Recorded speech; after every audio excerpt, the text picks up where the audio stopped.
I'm Lauren Hutton. Tonight on Intimate Portrait. What has or is about to happen? What is he talking about? Macbeth. We know you. We've seen you like this before. Is it over or is it just beginning?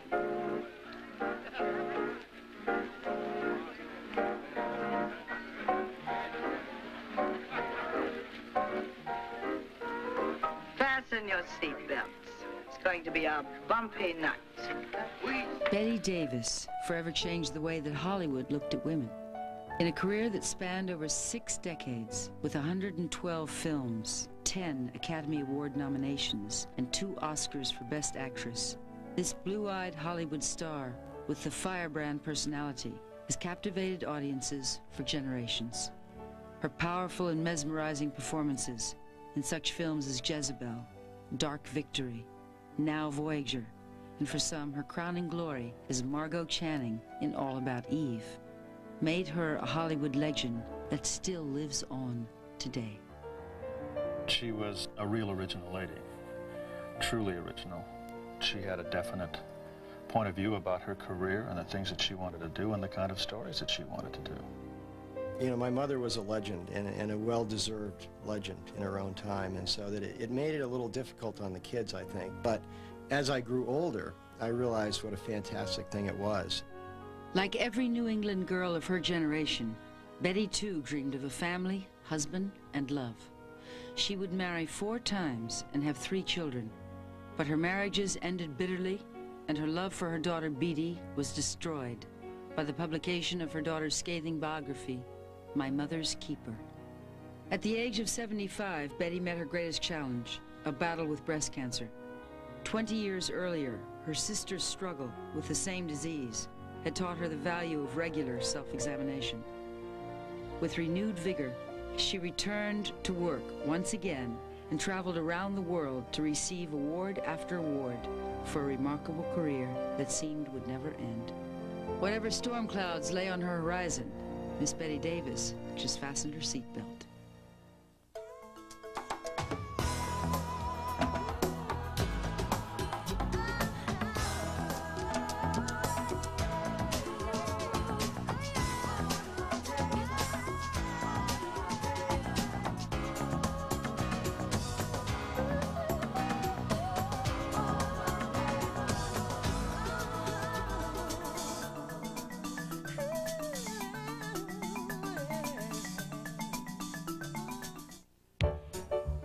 In 1930, Bette Davis arrived in Hollywood with her mother Ruthie and pet terrier in tow.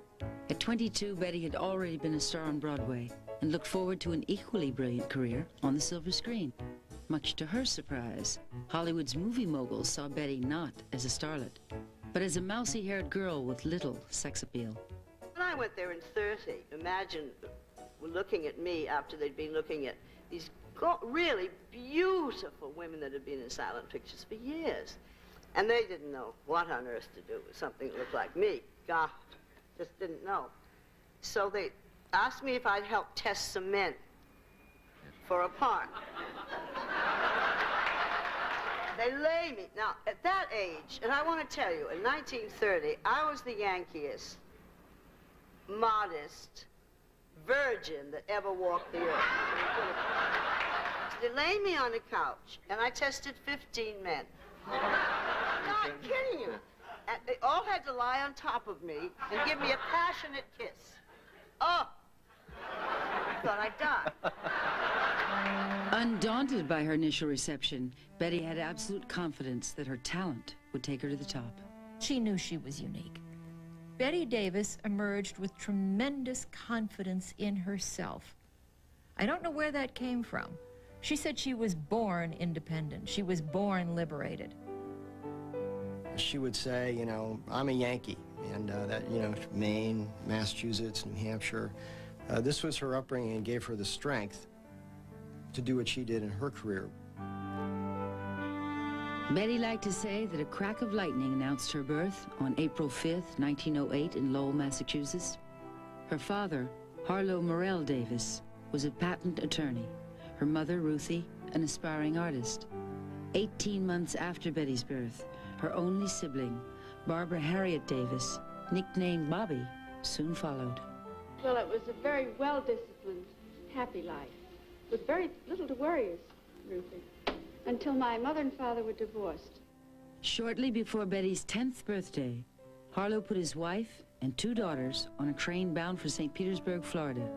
When they returned 3 weeks later, Harlow had moved out, never to return again. She had a very difficult life, and I think that that molded her later years because they were not a wealthy family, and they were the product of a divorced family. With Harlow willing to pay only a minimal amount of child support, Ruthie was left to support her 2 daughters, taking whatever job she could find. Her constant example of hard work was a lesson that was not lost on Betty. She adored her mother. Her mother worked for these 2 girls. She wasn't qualified at doing much, but she became a photographer. She'd do anything to make sure these girls got a reasonable education. I think she was extremely proud of her mother, Ruthie, for supporting Bobby and my mother in their early years. She did a number of different jobs that didn't pay a lot of money, but she worked as hard as she could to support the family. While Ruthie worked, Betty and Bobby were sent to a number of Massachusetts boarding schools, including Crestelbaum and Cushing academies. At the age of 16, Ruthie enrolled her daughter in Mariarden, a summer arts colony in Petersboro, New Hampshire, where her performance in The Moth dazzled audiences. Bette Davis's mother, Ruthie, was the preeminent stage mother. She was determined that her daughter was not only going to be an actress, but a great actress. She was indomitable. She was right there constantly. She worked towards that one goal. It was her all-consuming passion, to the extent that the other sister was not in the picture. Bobby began to slip into the role that would be hers for most of her life, that of the other Davis. I liked Bobby very much, but they were very different women. Whereas Betty was high key, you know, Bobby was low key. And I think it had to do with their upbringing, because the mother put all the eggs in Betty's basket rather than Bobby's basket. After graduation from high school, Ruthie sent Betty to New York to study acting and dance. It did not take long for the aspiring actress's exceptional talent to win the attention of Broadway producers. Soon, Hollywood talent scouts, looking for actors who could carry speaking roles in their new talking pictures, offered her a $300 a week film contract at Universal Studios. But Hollywood did not greet Betty with open arms. When she first came to Hollywood, it was difficult for her because she was not what you would call a conventional beauty. She was very attractive, but not the glamorous, beautiful creatures that the screen was peopled with at that time. And so consequently, the moguls of Hollywood did not really know what to do with her. After 6 lackluster films at Universal Studios, Betty's contract was not renewed. While she was packing to return to New York, she received a phone call from Warner Brothers to play the role of Grace in The Man Who Played God. The film's star, George Arliss, remembered the young actress from her work on the stage and recommended her for the part. Bette Davis had a tremendous advantage over other actresses like a Joan Crawford or a Lana Turner. Bette Davis came to Hollywood with great theatrical training, and she brought that theatricality to the movies, and she learned immediately how to make best use out of a movie camera. At the same time, in the summer of 1932, 2 years after Betty's arrival in Hollywood, an old high school beau, Ham Nelson, arrived unexpectedly on Betty's doorstep with hopes of resuming a romance with the rising star. Within 2 months of his arrival, Ham had proposed, but Betty was reluctant to marry him. Marriage was a magic word to Betty. The idea of being married was wonderful, which was strange because the father deserted them when they were very, very young. And I think this colored Betty's view of men. She liked men very much, but she never trusted them. Ham was relentless in his pursuit of Betty and finally won her over. On August 18th, 1932, the couple was married in a civil ceremony in Rimrock, Arizona. I have to tell you how old-fashioned I was. I married before I lost my virginity.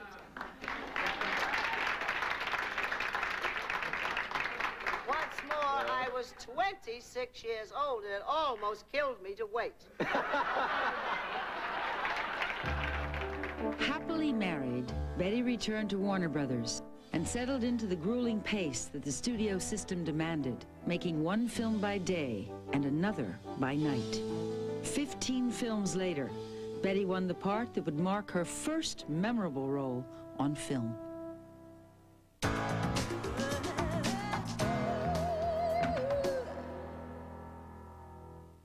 Intimate Portrait is sponsored by Quiznos. If you want your sub toasted, you gotta go to Quiznos. Here's to my best friend Frank and his lovely new bride, Shirley Stupid. Quiznos oven-baked classics. If you want your sub toasted, you gotta go to Quiznos. Prudential has agents that know everything about the neighborhood they're working in. She knows how to price a house right, you know, so it sells. We can show them property right in the comfort of our office. She was like our personal consultant. Lenders available, title company available, inspectors available. The sign went up Friday. We had 2 offers on Saturday. Saturday night it was sold. Sold. In 2 weeks it worked for us. Everything we have in insurance is with Prudential. Then they came along and they sold our house. Couldn't be happier. The kids are gonna love this. Schools are closed with over a foot of snow. Nowhere to run to, baby. Nowhere to hide. I got nowhere to run to, baby. You can't escape, but you can unplug with chocolatey Swiss mocha. So creamy, so soothing, your cares will melt away. General Foods International Coffees. It's how to unplug.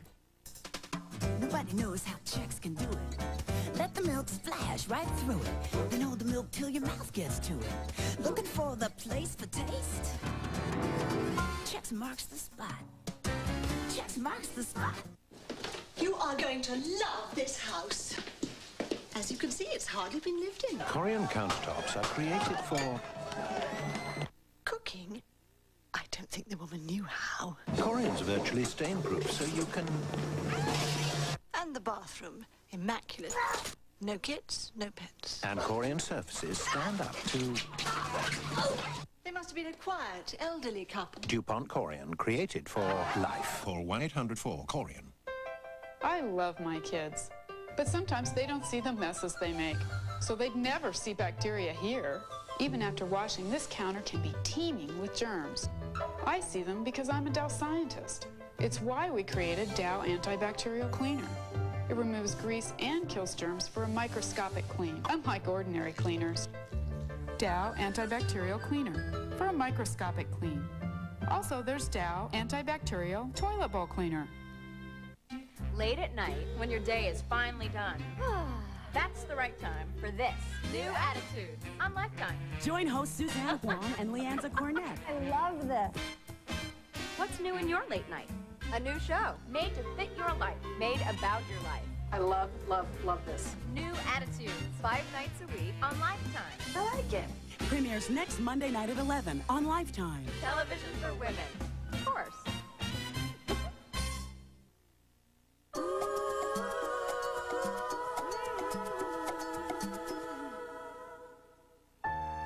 Unlike other actresses of her time, Bette was not afraid to take risks.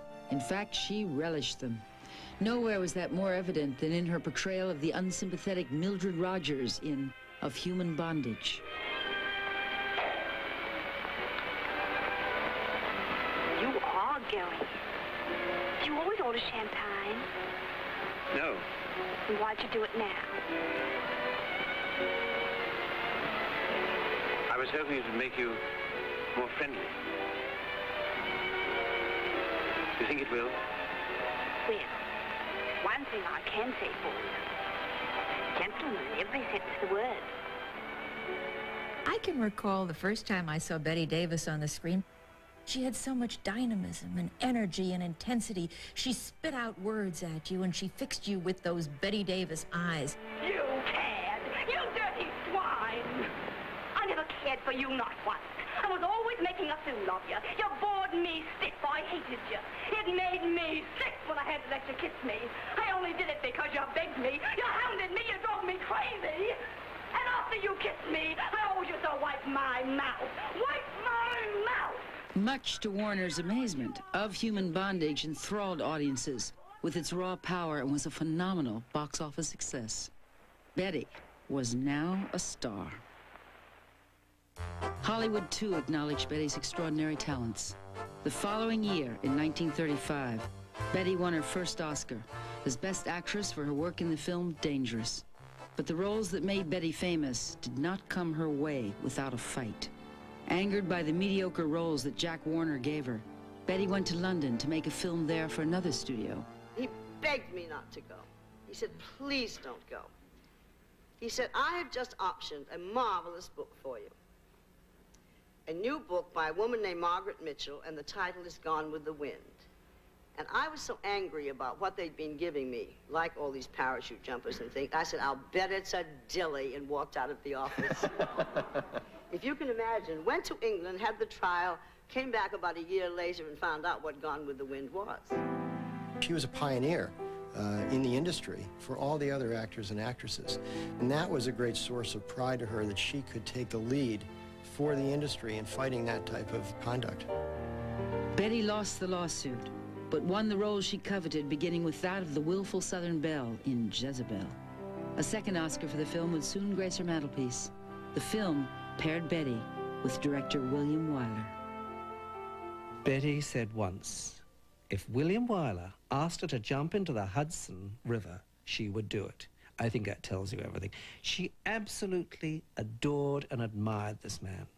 The rapport between the two of them it would warm the whole room. Jezebel, I think, was her favorite film. In fact, we were watching it one evening, and I was sitting there with Bette Davis, Jezebel, watching Jezebel. It was a very surrealistic type of evening. Willie Wyler was the director, and she said, he's the man I should have married. Bette's increasing fame and fortune and her growing relationship with Wyler had taken a toll on her marriage to Ham. After 5 years of marriage, the unhappy couple divorced on August 18th, 1938. I would have always married somebody with money. I mean, I would not have married just for money. No, this is serious. But I would not have married someone who could not support me. Because that is the death of any marriage. Men don't like this. Whatever the ups and downs in her personal life, Bette's career was skyrocketing. By the end of 1939, she had made an astonishing 6 blockbuster hits back to back. I think Bette Davis went, 6 decades, 101 films. And as she progressed, she became or made each era her own. Bette had such a flair to be absolutely theatrical and larger than life, but she also had the ability to bring it down and to be subtle. She sacrificed a lot of her personal life, I think, for her career. Being in front of the camera, being on stage, working, creating was so important to her. But she paid a steep price for her fame. Exhausted and depressed, she returned to New England. Even though she lived in Hollywood, she would always have another house in Maine or in New Hampshire where she could come and relax and recoup her energy. While staying at Peckett's Inn in New Hampshire, Bette found just the tonic she thought she needed. A romance with 31-year-old Arthur Farnsworth. Bette was immediately drawn to this well-mannered horseman, amateur pilot, and social sophisticate. Bette was not very good socially. She had a small coterie of friends, and she could let her hair down a bit, you know. And she did swear a bit, like we all do. But she certainly wasn't good at parties with a lot of people she didn't know. She was the world's best hostess until the first guest walked through the front door. On New Year's Day, 1941, with Bobby as the maid of honor, Bette and Farney were married.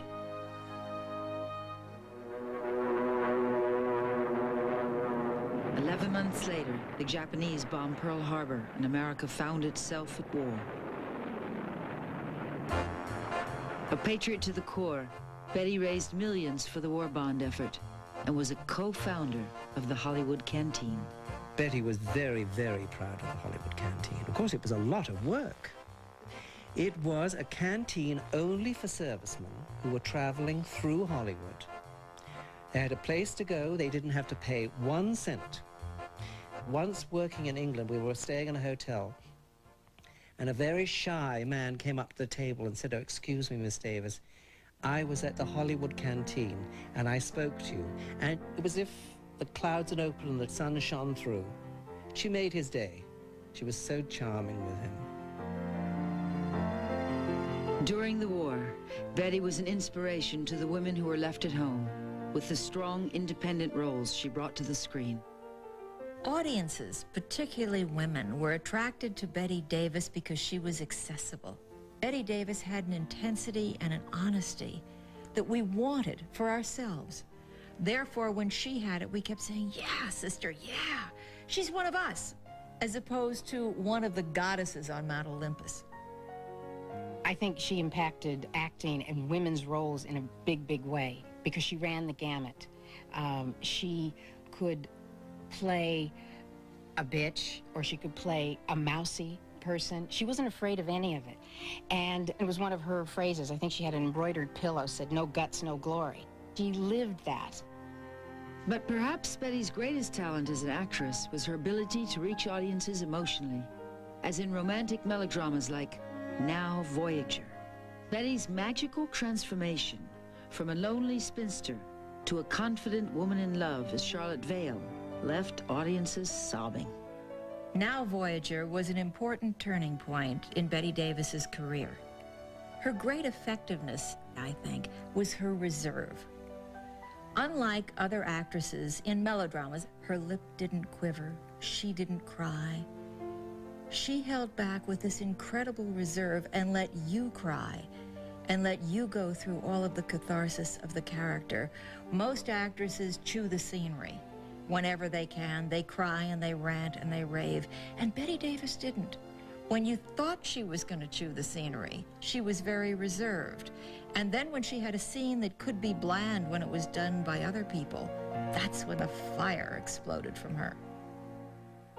By 1942, Betty's superstardom had surpassed even her wildest dreams. She was the highest paid woman in America and had received an additional 4 Academy Award nominations for Best Actress along the way. Now newly married, it seemed that the brass ring that Bette had sought for so long was finally hers. But tragically, on August 23, 1943, Farney collapsed while walking down Hollywood Boulevard. 2 days later, he was dead. Bette later revealed to the press that her husband had fallen down a flight of stairs a month earlier. The cause of his death was never clearly established. A widow at 35, Bette was heartbroken. She returned to work, hoping to put Farney's death behind her. Bette brought a vulnerability and charm to her role in Mr. Skeffington on screen that the cast and crew did not witness on the set. Distraught and emotionally unstable, Bette displayed the temperamental personality that became her trademark. She was a perfectionist. Mother would be at the set, ready to go. She knew her lines, and she just wanted to do her work. There were times, though, obviously, when she had a lot of personality problems with either co-stars or with the producers and directors, and that's history. You know, you can't get away from that. Bette was a handful. I mean, you know, she said what she felt, and she did what she wanted to do most of the time, and you know, she was very well respected for that. In 1944, when Bette was 36, William Grant Sherry, 7 years her junior, courted her with a passion that knocked her socks off. Her third marriage was to a very handsome ex-Marine artist who she had her daughter by, and from the word go, it was a volatile relationship. I mean, she was a hard-working actress, he was at home painting. The couple soon married, and on May 1st, 1947, Betty's dreams of motherhood came true with the birth of her daughter, Barbara Davis Sherry, nicknamed BD. Bette was a mother at last. I got a beautiful daughter from one of these awful marriages. So there's good out of everything. I couldn't mind an hour of what that was like for BD. I really couldn't. And who knows, I might not ever have had BD. You know, and I think my life right now without children would be a sad and sorry affair. The time following BD's birth was filled with happiness for Betty. Warner gave the new mother time off, and the family returned to their farm in New England. There, Betty played what would be one of her favorite roles, mother and homemaker. It was very, very important for my mother to be a mother and to participate in everything that, you know, mothers do. She would go to the school events if she could. Meals were particularly important to my mother, and preparing the meals and being there. And she just thought that mothering was something that she had to do, and she approached it kind of as a priority in her life. What started as an idyllic time was soon clouded by husband Sherry's increasing abusiveness. I think that the marriage to William Sherry was a disaster almost from the word go. Well, he was a very jealous, physical man and threatened to beat her. She realized, I think, that she'd married the wrong man. Sherry and Betty's battles at home continued to escalate. Finally, in 1949, she filed for divorce.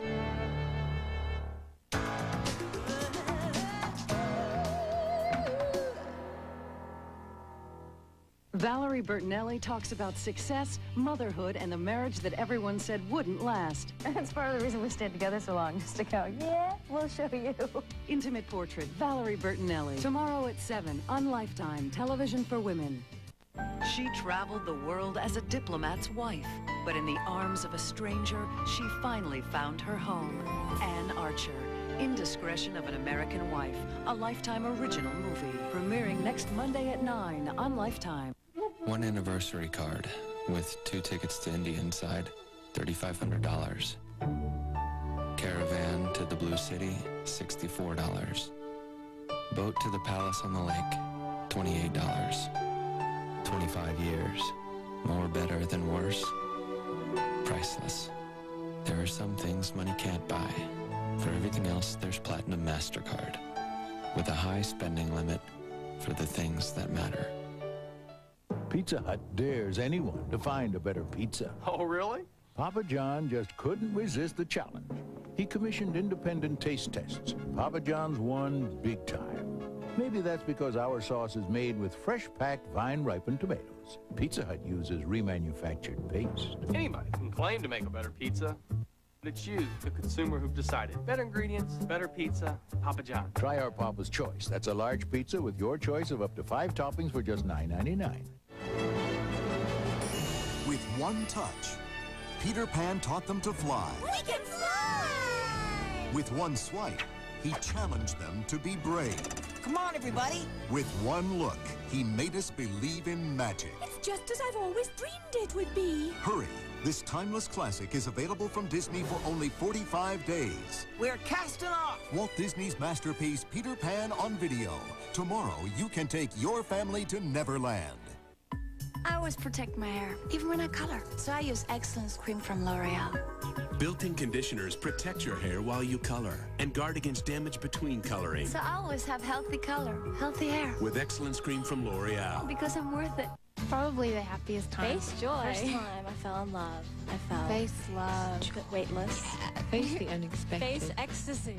Face the day with Nivea Visage. Its nourishing moisture makes you look radiant. Nivea brings your face to life. It's Star Attitude Week on Lifetime Intimate Portrait.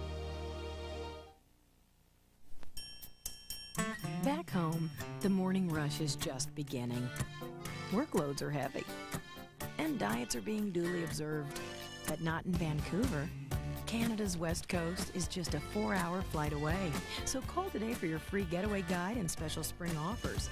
After all, at home, faxes are flying, phones are ringing, and workaholics are still immersed in their work. But not at Whistler Village, not this spring. So what are you doing at home when you could be here? Don't wait. Call now for your getaway guide. Because at home, while everyone's sweating the small stuff, seeing the same old faces, you can be here, enjoying spring in Victoria. But spring won't last forever, and neither will our low spring prices. After June, they'll all be gone. So call now for your getaway guide, filled with dozens of air and hotel specials from just $415. Call 1-800-663-6000 today. Your office need never know. Supernatural British Columbia, Canada.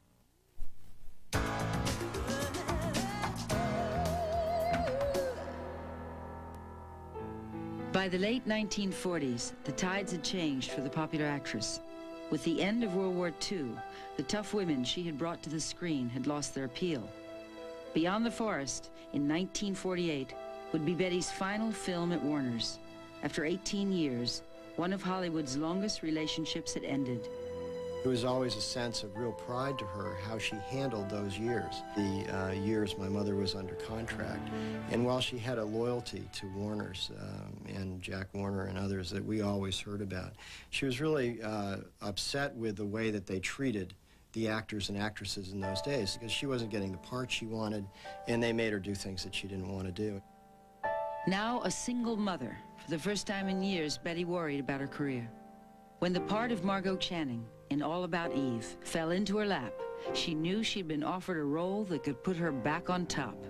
When Bette got Mankiewicz's script for All About Eve, she practically got down on her knees and thanked God. She said it was the most literate script she'd ever received in her life. Seldom in cinematic history had an actress been so perfectly matched to a role. A temperamental stage star at the pinnacle of her career. My favorite film is All About Eve. You got my mother in it, you got my father in it. The film itself conveys a lot about the way my mother was. and as far as I can see, if you watch that film, you're seeing a lot of Bette Davis in that leading role. Funny business, a woman's career. The things you drop on your way up the ladder so you can move faster. You forget you'll need them again when you get back to being a woman. It's one career all females have in common, whether we like it or not. Being a woman. Sooner or later, we've got to work at it. No matter how many other careers we've had or wanted. And in the last analysis, nothing's any good unless you can look up just before dinner or turn around in bed. And there he is. Without that, you're not a woman. You're something with a French provincial office or a book full of clippings. But you're not a woman. Slow curtain, the end. The release of All About Eve brought Bette her 8th Academy Award nomination. Although she did not win the Oscar that year, she did walk away with a prize. Her co-star and new husband, Gary Merrill. On July 28, 1950, Bette and Gary were married in Juarez, Mexico. I don't know if Gary Merrill was the great love of her life. I know she had more fun with Gary Merrill than she ever had with anyone else. Their marriage was really one of those traditionally rocky marriages. You know, these people were both very talented, and both of them driven in their own way. My dad in a much more sort of loosey-goosey, laid-back way. My mother in a more, you know, organized, sort of straight way. I think they shared a love for family, but the way they ran their lives was totally different. In January of 1951, 6 months after their marriage, the Merrills adopted a beautiful baby girl named Margot. The following year, they adopted a baby boy, Michael Woodman Merrill. After brief stays in both New York and Los Angeles, the Merrills moved to Maine to raise their children away from the shadow of Hollywood. Witchway was a home that we had in Cape Elizabeth, Maine, where I really had probably the most stable part of my upbringing and probably the most stable part of my mother's relationship with my father. It was just a wonderful piece of property because it had everything that a kid, or even an adult for that matter, could want, right on the ocean. And it was just an idyllic existence. My sister had her horse there, and we lived there, you know, really in bliss for a number of years. By the time she was 2, Margot's behavior was becoming increasingly disruptive. Doctors soon diagnosed her as mentally impaired and recommended she be placed in an institution. The Merrills were crushed. Margot was the first child adopted in 1951, and I think they learned on the 2nd or 3rd year that she was slightly brain injured, and it was very disappointing to them, but they loved her dearly. And she was a member of the family all the way, and still is a member of our family. It was becoming increasingly difficult for the Merrills to find work in film. The stress of their financial situation, coupled with their volatile temperaments, was straining their marriage. They returned to the West Coast and found work in Hollywood's newest stepchild, television. Although their financial picture was improving, what had been an increasingly troubled marriage was not. My mother and father wanted to lead that type of life, a kind of what we might say now is a suburban family growing up, the kids going to school in a local school. And we did that for a while, but it just couldn't work with their careers, and it didn't. Sometimes I wonder how they stayed together for the 8 or 9 years that they did. The Merrills made one final attempt to keep their marriage together and co-starred in a cross-country tour of the world of Carl Sandburg. Unfortunately, their reconciliation did not last long. One of the things that I thought was very funny was that she said to me, "I don't bring out the best in men," which was a gross understatement. Basically, Bette Davis, with all of her husbands, chewed them up and spit them out, and they loved it. That was what was amazing. They adored her. They just adored her at the time until they realized what was happening. In 1960, after 10 years of marriage, Bette filed for divorce. The idyllic family life she had dreamed of was not to be hers.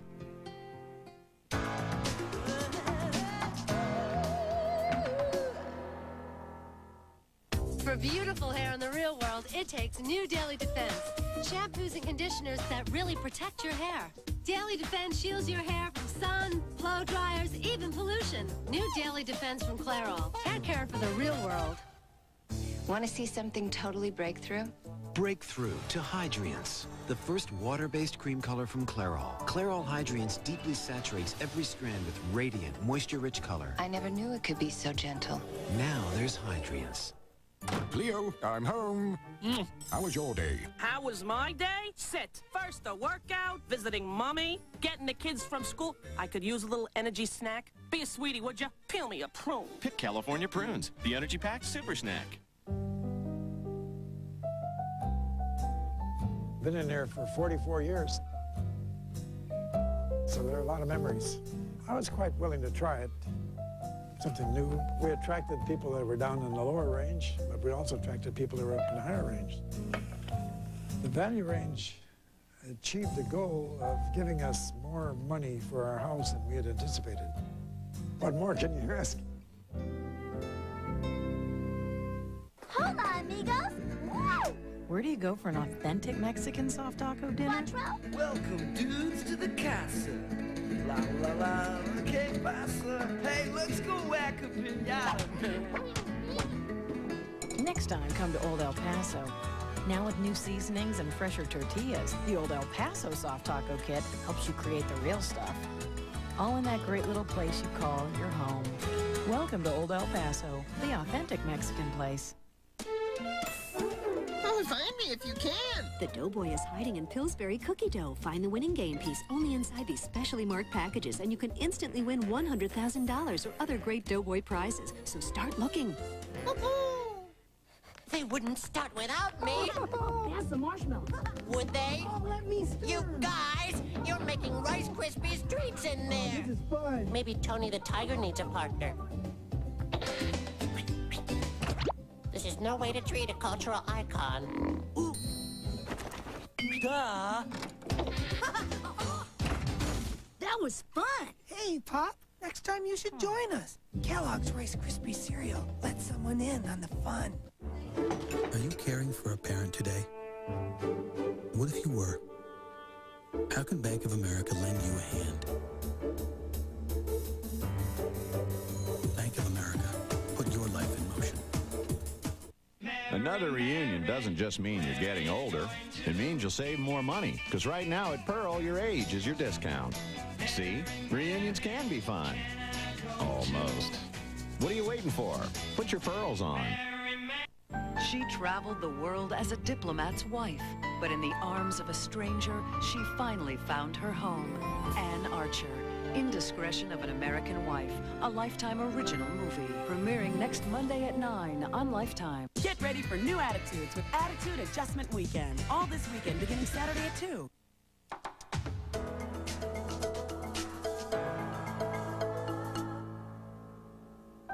The sadness that Bette felt from her divorce was soon coupled with profound loss. Her biggest fan and supporter, her mother, Ruthie Favor Davis, died on July 1st, 1961. She was buried at Fairhaven Memorial Park in Orange, California. Bette once again turned to her proven way of coping, work. To everyone's surprise, she had agreed to work with her strongest competitor, Joan Crawford, playing an unusual role, that of a psychopathic sister in Robert Aldrich's classic film, Whatever Happened to Baby Jane. After Bette and Joan Crawford made Whatever Happened to Baby Jane, war was declared. They just did not like each other. And oddly enough, it was Joan Crawford's property. She brought this property to the attention of Robert Aldrich and wanted to work with Bette. I'm not quite sure why. Bette Davis loathed Joan Crawford. It wasn't jealousy. Joan Crawford was the only other character actress in Hollywood that was competition. And Bette Davis did not like competition. Besides which, Joan Crawford was a rather easily hated woman. In November of 1962, Whatever Happened to Baby Jane opened and was a big box office smash, establishing Bette in a new genre, the psychological thriller. In Hush Hush, Sweet Charlotte and The Nanny, Bette thrilled a new generation of fans. Her fan base today is probably just as great as it was when she was in her 80s and 70s and 60s and 50s and 40s and 30s and 20s. She did films for 7 decades.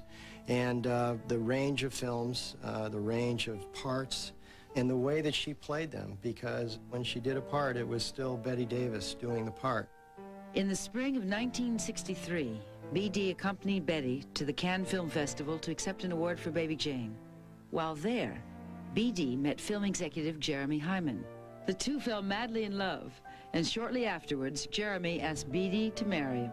Surprisingly, Bette favored the union and gave the couple a spectacular wedding that was the talk of Hollywood. My sister was married at 16 years old to Jeremy Hyman, who was an Englishman. What would surprise people is that my mother, would allow her to be married at 16. But the truth of the matter was that Bette was way old beyond her years. She was not a 16-year-old. Maybe chronologically she was, but she had been brought up in an adult world, dealing with adult-type issues right from the beginning.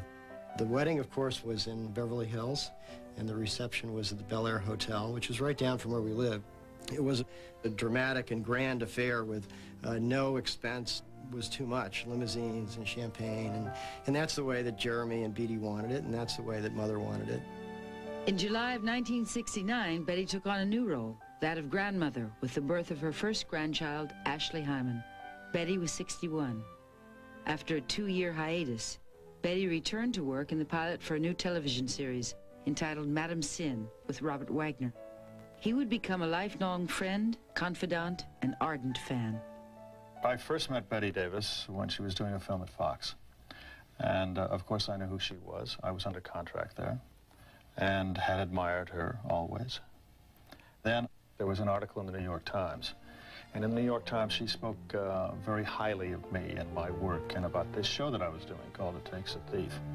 And so I called her and I said, thank you very much for all the nice things that you said about me, and would you like to do one of our shows? And she said, I'd love it. So we became very, very good friends. Then I got this idea for a television series called Madam Sin. We did that together with an idea for a series for her. And I just had the greatest time with her. I mean, she was a terrific, terrific lady. And I loved her very much, I really did.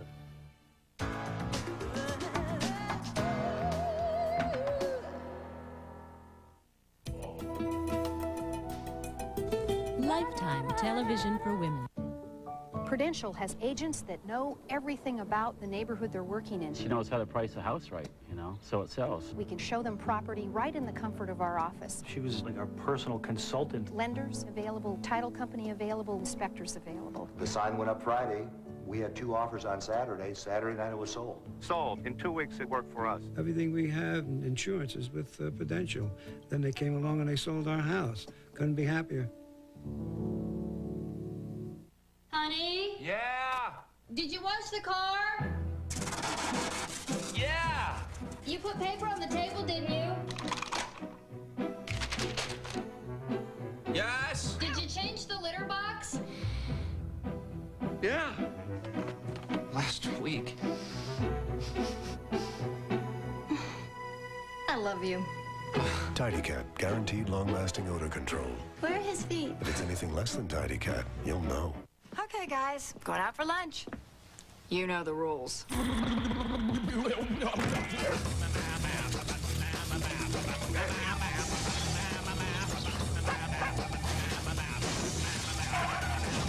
sweeties, you being good? Better be, or no doggy bags for you. Oh, and Scooter, get off the counter. Ericsson mobile phones. That's the power of voice. Pets are so much trouble. Huh, not my little angels. Have baby. Capture images of baby for in-laws. Drive to nearby Walgreens 1-hour photo lab. Get choice of standard 3-inch or supersized 4-inch prints. Get 24 pictures developed in 1 hour by Kodak trained technicians for the everyday low price of just $6.99. Use savings to buy extra set of photos for in-laws. Call to see if baby is walking. Return to hospital. Tell in-laws your thumb is doctor who leaned into photo.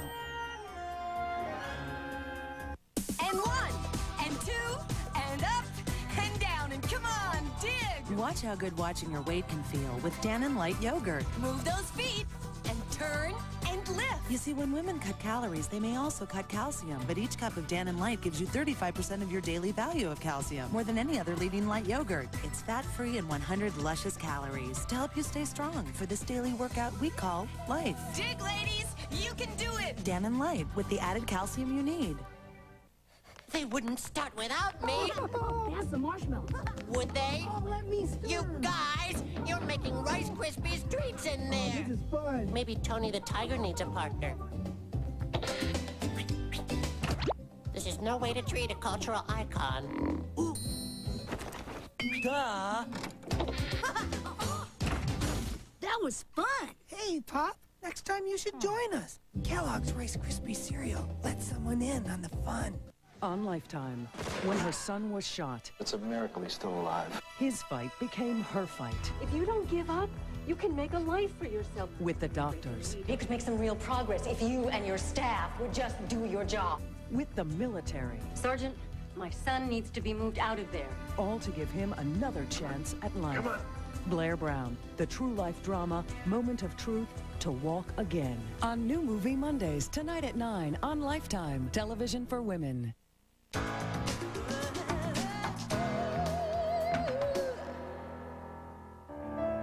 The 1970s were filled with celebrations for Betty. Her son Michael Merrill was married in Westport, Connecticut.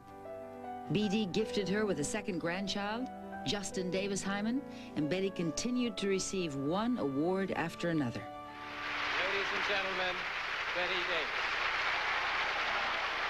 I think if you look at different parts of my mother's career, she was appreciated in different ways. I mean, I think that she was always appreciated as a legend. But I think as she hit her mid-70s, people began to say, this woman is a hell of a woman. And I think at that part of her life, she was treated probably better than in any other part of her life. At the beginning of my career, 48 years ago, how could I have possibly imagined I would be standing here tonight, the recipient of such fabulous compliments for my work? I am truly overcome.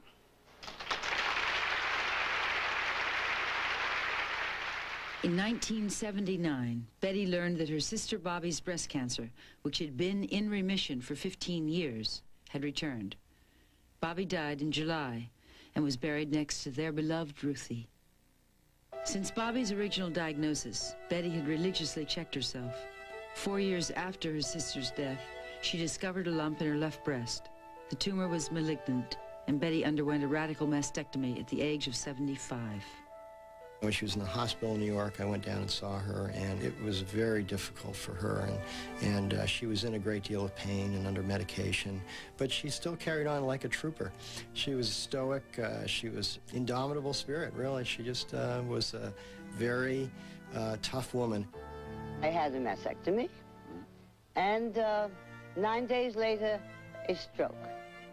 Many of the doctors said I would never work again. As a matter of fact, they did not think I would live. And that was my terror in the hospital. Night after night, sleepless. Because that's been my life. My work, with the exception of my children. That has been my life.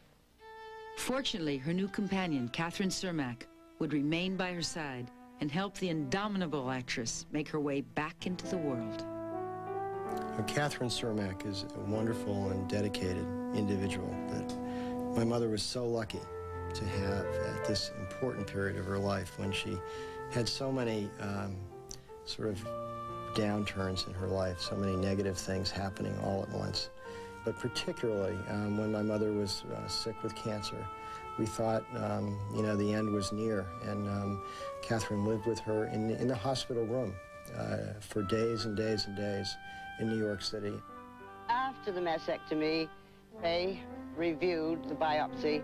I had no cancer remaining. And that was the most great news.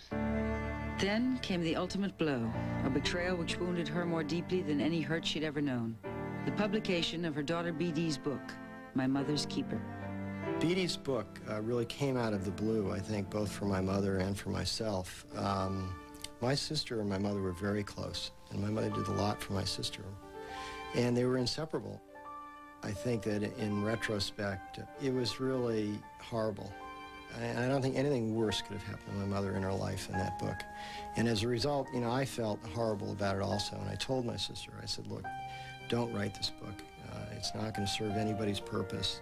And she said, well, I've already written it. I've already taken an advance, and I have to go forward with it.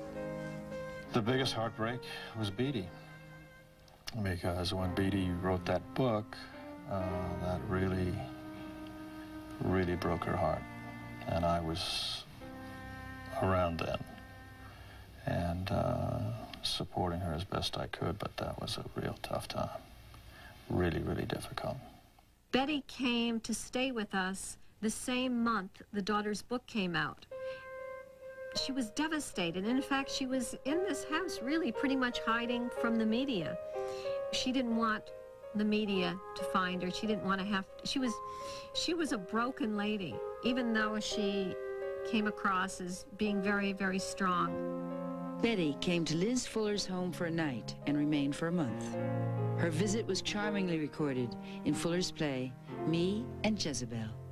Well, she came for dinner, and the next day the phone rang, and she said, you know, darling, this is Bette Davis. And she said she'd never asked anybody before in her life if she could stay, but that there was a hotel strike in New York, and she asked if she could spend a night, possibly two.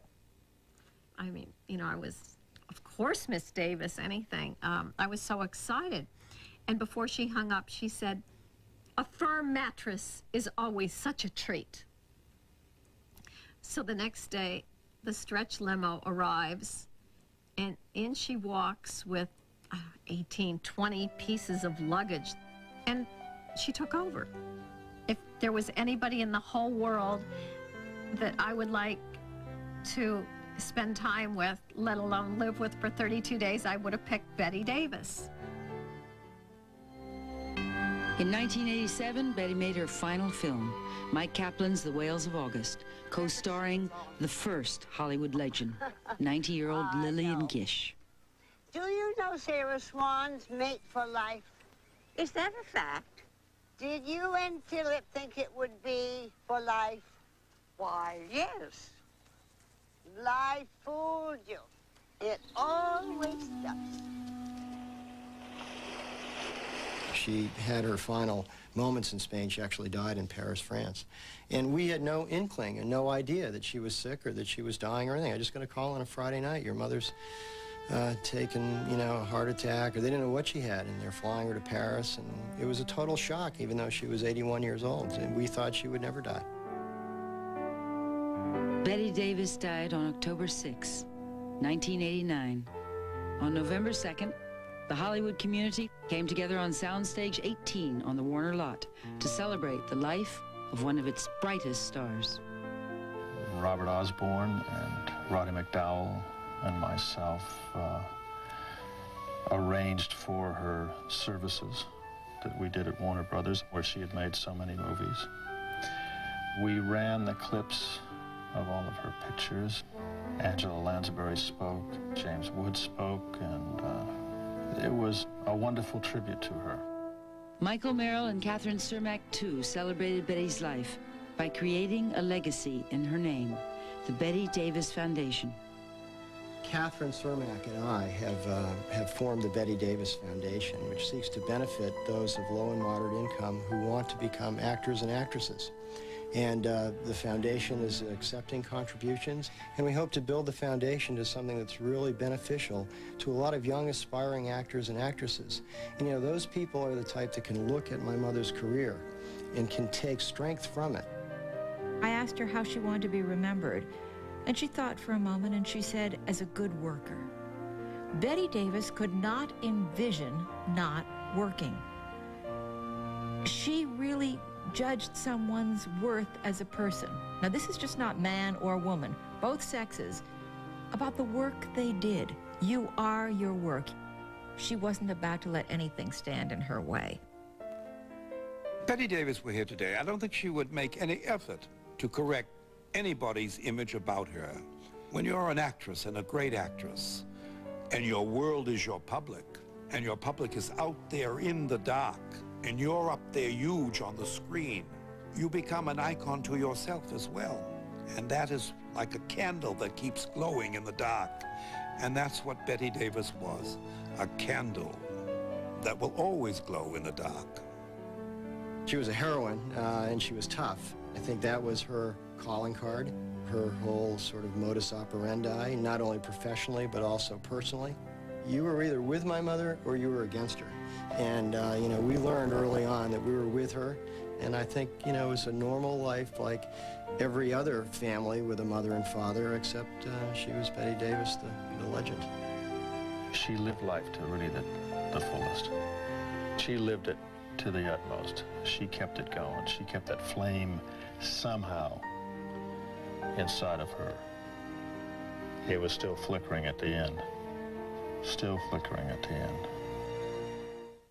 Coming up this week on Lifetime Intimate Portrait. Tomorrow night, it's a look at the life of Valerie Bertinelli. Then on Wednesday, it's country star Tanya Tucker. And Thursday, it's Ricky Lake. Intimate Portrait this week only on Lifetime Television for Women. In a place where your child has no choice, no dignity, no justice, what would you do? I'm Meryl Streep. Watch Defending Our Daughters, the Rights of Women in the World. Premiering Sunday at 10 on Lifetime.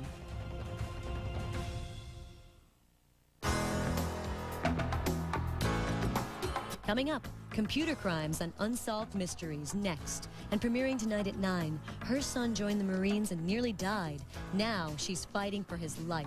Blair Brown stars in Moment of Truth, To Walk Again, on New Movie Mondays. Then stay tuned for comedy galore with Almost Perfect and The Golden Girls. It's all coming up on Lifetime.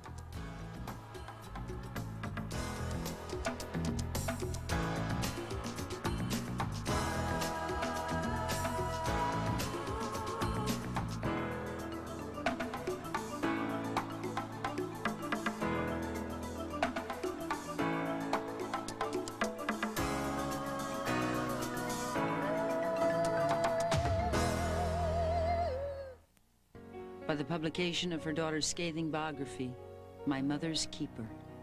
At the age of 75, Bette met her greatest challenge, a battle with breast cancer. 20 years earlier, her sister's struggle with the same disease had taught her the value of regular self-examination. With renewed vigor, she returned to work once again and traveled around the world to receive award after award for a remarkable career that seemed would never end. Whatever storm clouds lay on her horizon, Miss Bette Davis just fastened her seatbelt.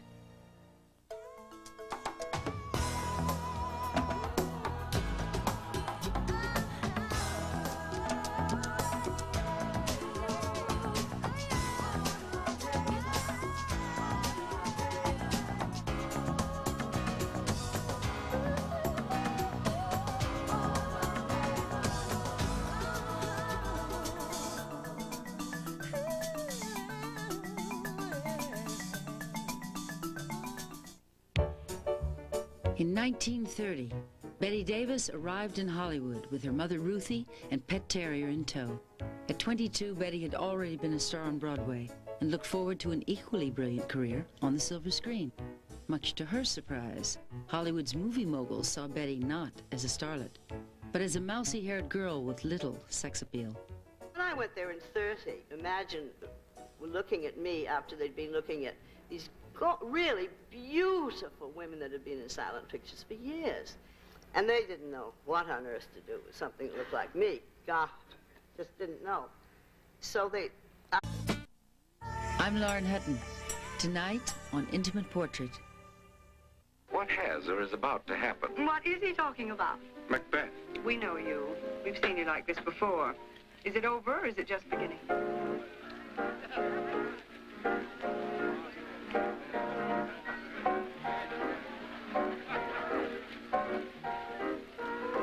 Fasten your seatbelts. It's going to be a bumpy night. Bette Davis forever changed the way that Hollywood looked at women. In a career that spanned over 6 decades, with 112 films, 10 Academy Award nominations, and 2 Oscars for Best Actress, this blue-eyed Hollywood star with the firebrand personality has captivated audiences for generations. Her powerful and mesmerizing performances in such films as Jezebel, Dark Victory, Now Voyager, and for some, her crowning glory as Margot Channing in All About Eve, made her a Hollywood legend that still lives on today. She was a real original lady, truly original. She had a definite point of view about her career and the things that she wanted to do and the kind of stories that she wanted to do. You know, my mother was a legend, and a well-deserved legend in her own time, and so that it made it a little difficult on the kids, I think. But as I grew older, I realized what a fantastic thing it was. Like every New England girl of her generation, Bette too dreamed of a family, husband, and love. She would marry 4 times and have 3 children, but her marriages ended bitterly, and her love for her daughter Bette was destroyed. That the other sister was not in the picture. Bobby began to slip into the role that would be hers for most of her life, that of the other Davis. I like Bobby very much, but they were very different women. Whereas Bette was high key, you know, Bobby was low key. And I think it had to do with their upbringing, because the mother put all the eggs in Bette's basket rather than Bobby's basket.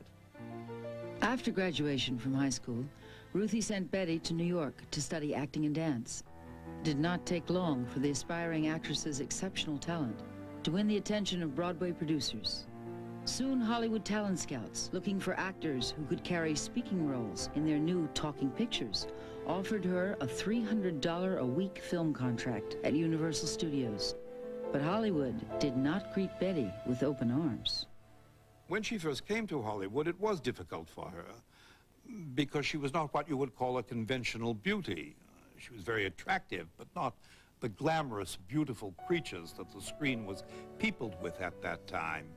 And so consequently, the moguls of Hollywood did not really know what to do with her. After 6 lackluster films at Universal Studios, Bette's contract was not renewed. While she was packing to return to New York, she received a phone call from Warner Brothers to play the role of Grace in The Man Who Played God. The film's star, George Arliss, remembered the young actress from her work on the stage and recommended her for the part. Bette Davis had a tremendous advantage over other actresses, like a Joan. She returned 3 weeks later. Harlow had moved out, never to return again. She had a very difficult life, and I think that molded her later years because they were not a wealthy family, and they were the product of a divorced family. With Harlow willing to pay only a minimal amount of child support, Ruthie was left to support her 2 daughters, taking whatever job she could find. Her constant example of hard work was a lesson that was not lost on Bette. She adored her mother. Her mother worked for these 2 girls. She wasn't qualified at doing much, but she became a photographer. She'd do anything to make sure these girls got a reasonable education. I think she was extremely proud of her mother, Ruthie, for supporting Bobby and my mother in their early years.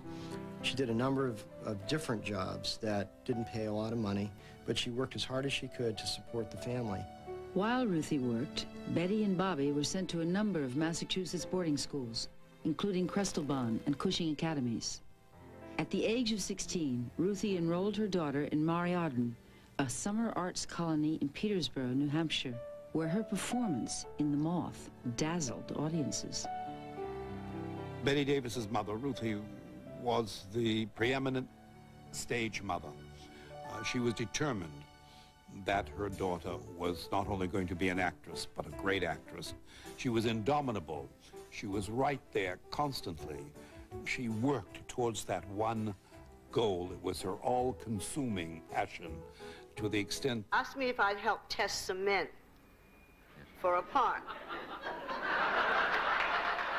They lay me. Now, at that age, and I want to tell you, in 1930, I was the yankiest, modest virgin that ever walked the earth. They laid me on the couch, and I tested 15 men. Not kidding you. And they all had to lie on top of me and give me a passionate kiss. Oh! I thought I'd die. Undaunted by her initial reception, Betty had absolute confidence that her talent would take her to the top. She knew she was unique. Bette Davis emerged with tremendous confidence in herself. I don't know where that came from. She said she was born independent. She was born liberated. She would say, you know, I'm a Yankee, and that, you know, Maine, Massachusetts, New Hampshire. This was her upbringing and gave her the strength to do what she did in her career. Betty liked to say that a crack of lightning announced her birth on April 5th, 1908 in Lowell, Massachusetts. Her father, Harlow Morrell Davis, was a patent attorney. Her mother, Ruthie, an aspiring artist. 18 months after Betty's birth, her only sibling, Barbara Harriet Davis, nicknamed Bobby, soon followed. Well, it was a very well-disciplined, happy life, with very little to worry us, Ruthie, until my mother and father were divorced. Shortly before Betty's 10th birthday, Harlow put his wife and 2 daughters on a train bound for St. Petersburg, Florida. When they